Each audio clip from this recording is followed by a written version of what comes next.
Assalamualaikum warahmatullahi wabarakatuh. Saya Indah Nuraini dengan NIM 05010323005 dari kelompok 11 akan mempresentasikan hasil abstrak dari skripsi saya. Banyak terjadi kekerasan atau penganiayaan terhadap pacar, di antaranya yang terjadi dalam putusan PN nomor 454-B/2024-PN-SBY. Maka skripsi ini membahas tentang analisis yuridis terhadap pasal 351 ayat 3 dan pasal 355 ayat 2 Kitab Undang-Undang Hukum Pidana tentang tindak pidana penganiayaan terhadap pacar. Studi putusan PN nomor 454-B/2024-PN-SBY. Penelitian ini untuk menjawab dua rumusan masalah.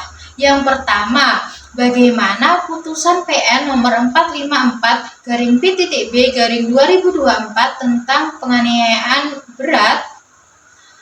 Dan yang kedua, bagaimana analisis yuridis tentang penganiayaan yang menyebabkan kematian dalam putusan PN nomor 454-B/2024-PN-SBY.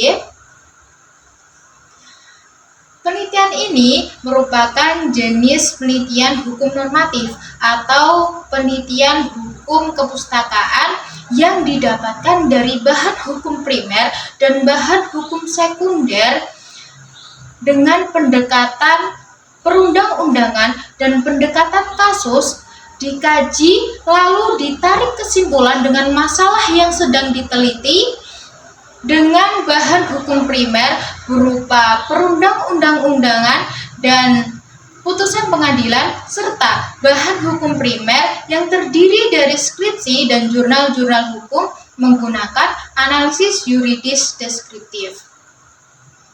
Hasil dari penelitian ini menyimpulkan yang pertama, dalam putusan Pengadilan Negeri Surabaya nomor 454-B/2024-PN-SBY, Majelis Hakim menyatakan bahwa terdakwa GRT tidak terbukti secara sah dan meyakinkan melakukan tindak pidana sebagaimana dakwaan primer pasal 388 KUHP dan dakwaan alternatif pasal 351 ayat 3 KUHP.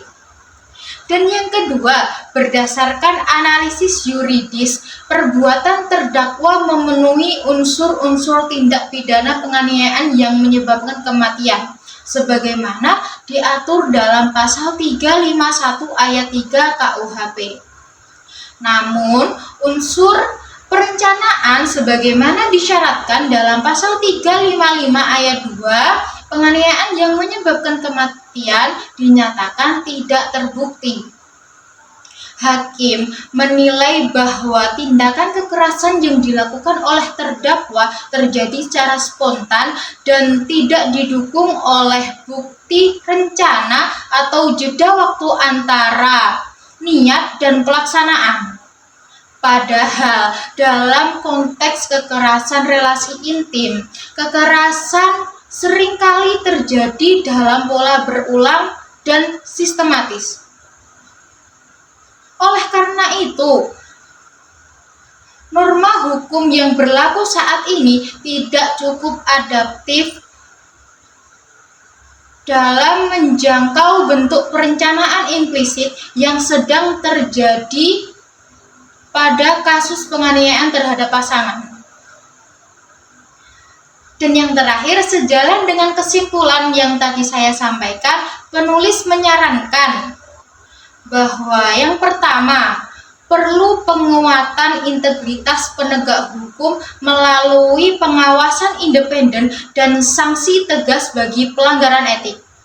Dan yang kedua, penting bagi pembentuk undang-undang untuk mempertimbangkan reformulasi atau perluasan tafsir norma hukum dalam KUHP dalam bentuk perencanaan implisit yang terjadi sekarang. Cukup sekian yang dapat saya sampaikan. Terima kasih. Wassalamualaikum warahmatullahi wabarakatuh.